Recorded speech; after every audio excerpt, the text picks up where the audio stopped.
Hello everybody, I'm John Collins. Welcome to Kentucky Outdoors. And on this episode, we're talking turkey. We're going to be visiting with private lands biologist Merle Hacker and turkey program coordinator Zach Danks. They're going to be going over some of the most commonly asked questions referring to our Kentucky turkey flock and to our turkey season.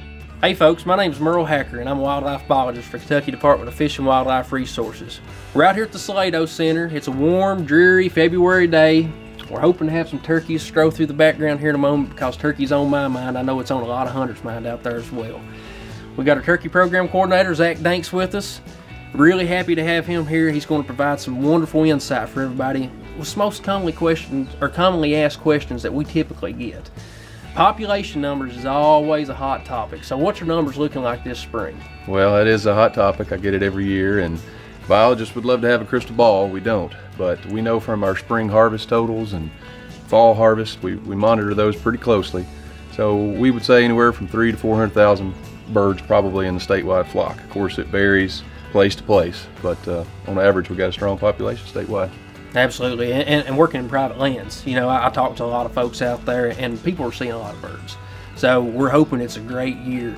Another thing that I get asked a lot is why is the season always middle of April? Some folks will say it's too early, some folks will say it's too late, and I'm sure there's a lot of factors that go into that. Yeah, usually it's folks saying too early, the comments that I get, and rightfully so, because people start hearing gobbling come on pretty strong into March.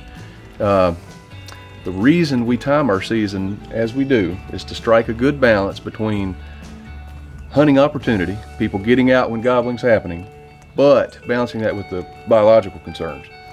Our season's typically been structured around the middle of April, whether it's the Saturday closest to 15th like it is now, or it has been the 15th itself. The exact date doesn't matter, but that mid-April time frame is important because that's when the majority of hens have been bred and go off to lay their nest. So at that point, they're not available to be accidentally shot or illegally shot. And of course, we know taking hens out of the populations could be pretty critical for population growth. But also, if you start hunting gobblers too early in the season, some states are starting to worry that that extra pressure early is removing gobblers before they have a chance to breed, and over time that could decimate local population levels. So again, we're striking a balance. There's typically an early peak before the season comes in, and then once those hens go off to breed, those gobblers get fired up again, and often you'll see a second peak, and that's when our season is timed so that most years hunters will still have an opportunity to call in a bird and work it real good like we all like. Absolutely, and all that's great information. I know we take a lot of youth hunters out every year, and the turkey gobbling is just really intense that time. Yeah. And it all makes sense, you know. That's when they're in the peak breeding, so we try to catch that second time when you're more likely to get a bird out there. You was talking about decline, and a lot of folks think that could possibly be related to disease and things like that. Are there any diseases that we're worried about this year? Well, we're always monitoring for several diseases. There's research going on in several other states looking at that, including here. But so far, there's not a smoking gun in terms of disease like a lot of people would think. Chicken litter often comes up, and there's a lot to be said, lots more to learn. But we really don't see that as being a huge factor at this point. The biggest issue that several states are noticing is a decline in productivity, and that's whether hens are able to successfully hatch and raise a brood through that summer period. And if they have a good hatch, then there'll be more birds available that fall, the following spring, in 2 years when they become 2-year-old gobblers gobbling their head off. So over a long period of time, reproduction is just super critical. Yes, and I can attest to that. Being a private lands biologist, food's oftentimes not the limiting factor. We know that. You've got to have good cover on your property, place to have good brood habitat so those poults can survive those first few weeks of life, which is super critical as far as their longevity. Now, if you want any more information from private lands biologists and because there's programs out there Sure is. to offer assistance to get that type of habitat on your property, visit our website at fw.ky.gov.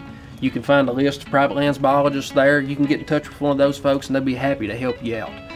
Now, getting back to hunting, is there any places, public land specifically this year, that you're looking at being pretty productive?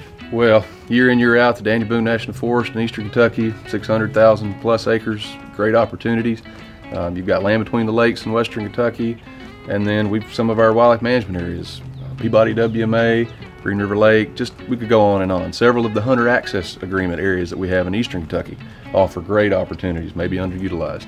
So plenty of opportunities for public hunting for folks, and they just got to stick it out. You know, sometimes that later in the season can offer some really good hunting. Absolutely, absolutely. Well, Zach, I really appreciate you coming out here. Thanks, Merle. It's been a great learning experience. If you have any more questions, please contact us via email, or you can call 800-858-1549. Thanks. So there you have it, some great insight from two of the experts at Kentucky Department of Fish and Wildlife. And for more information on spring turkey hunting, refer to the Spring Hunting Guide or visit fw.ky.gov. We're wishing everybody a successful spring turkey season, and thanks for joining us on Kentucky Outdoors.